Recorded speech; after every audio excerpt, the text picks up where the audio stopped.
আওয়ামী লীগের প্রেতাত্মারা এই সচিবালয়ে আগুন লাগিয়েছিল। তার মানে অন্তর্বর্তী সরকারের ভিতরে আপনার ভূত আছে।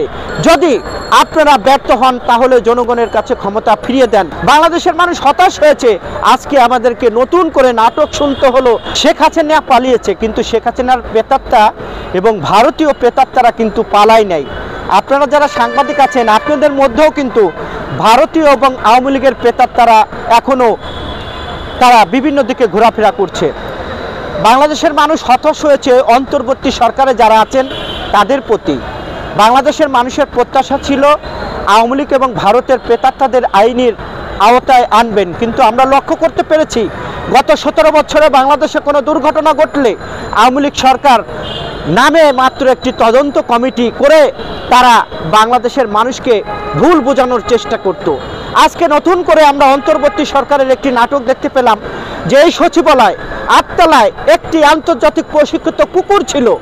আমরা এও দেখেছি আওয়ামী লীগের প্রেতাত্মারা যারা আগুন নিভাতে গিয়েছিল সেই কর্মীকেও তারা ট্রাক চাপা দিয়ে মেরেছে।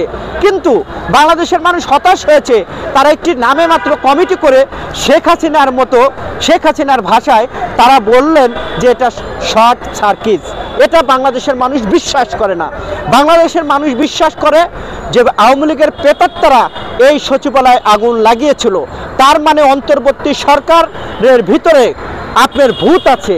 এই ভূতদেরকে অন্তর্বর্তী সরকার তাড়াতে পারে নাই বিধায় আজকে আমাদেরকে নতুন করে নাটক শুনতে হলো যে শর্ট সার্কিট। আপনি যেটা বলেছেন যে বাংলাদেশ রেলওয়ে কমলাপুর সহ বিভিন্ন জায়গায় আওয়ামী লীগের স্লোগান এবং আওয়ামী লীগের নাম সেই ডিসপ্লেতে ভেসে ওঠে। আমরা এটাও গতকালকে দেখলাম যে কোথাও যেন পর্নোগ্রাফি সেই ডিসপ্লেতে দেওয়া হয়েছে। জাতি হতাশ, জাতি নিরাশ, জাতি এই অন্তর্বর্তী সরকারকে প্রশ্ন রাখতে চায়। আপনারা সরকারের থেকে দায়িত্বশীলতার পরিচয় না দিয়ে আঙুল চুষছেন। যারা এই ধরনের অপকর্ম করছে তাদেরকে গ্রেপ্তার করে তাদেরকে রিমান্ডে না নিয়ে আপনারা বাহবা দিচ্ছেন। তাহলে গোপালগঞ্জে গতকালকে যেটি ঘটল, সেখানে সাবেক প্রধানমন্ত্রী শেখ হাসিনার বই উন্মোচনের নাম সেখানে দেওয়া হয়েছে। যদি আপনারা ব্যর্থ হন তাহলে জনগণের কাছে ক্ষমতা ফিরিয়ে দেন। যদি ব্যর্থ হন, আওয়ামী লীগের প্রেতাত্মাদের বিচার করতে না পারেন, ভারতীয় আধিপত্যকে উপেক্ষা না করতে পারেন, তাহলে বাংলাদেশের মানুষ সিদ্ধান্ত নেবে কিভাবে আওয়ামী লীগ প্রেতাত্মাদেরকে বিচার করা যায় এবং আইনের আওতায় আনা যায়। আপনারা সরকার থেকে ললিপপ খাবেন আর বাংলাদেশের মানুষ রক্ত দেবে, তা হতে পারে না। বাংলাদেশের মানুষ রক্ত দিয়েছে, রক্তর দাগ শুকায় নাই, কবরের মাটি শুকায় নাই।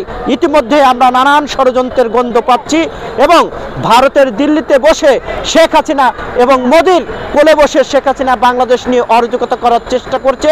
আমরা স্পষ্ট ভাষায় বলতে চাই, অন্তর্বর্তী সরকারে যারা আছেন ডাইনে এবং বামে, তাদের ডাইনে এবং বামে আওয়ামী লীগের প্রেতাত্মা এবং শেখ হাসিনার প্রেতাত্মারা ঘুর করছে। তাদেরকে রেখে রাষ্ট্র সংস্কার, নির্বাচন কখনো সম্ভব না।